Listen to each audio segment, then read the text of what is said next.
Hey guys, in this video I'm going to show you how to enter the promo code or a promo code in Hotels.com app. If you find this video helpful, please drop a like and subscribe to the channel. In saying that, let's just jump straight into the video.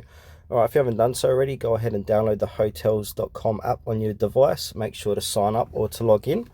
Once you've done, you'll be brought to the home page here. So now for this demonstration, I'm just going to put in a random location and now I'm going to click on search. Alright, I'm going to click this room here, the Rockford in Adelaide.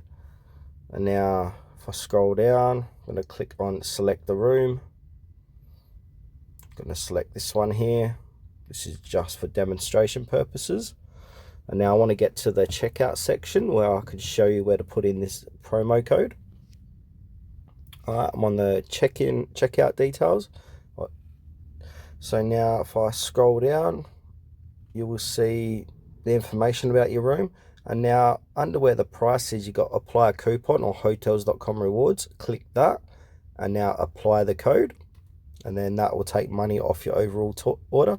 And also if you scroll down to the payment, you can use a gift card as well to pay via a gift card. And then from there, just continue down and then click on book.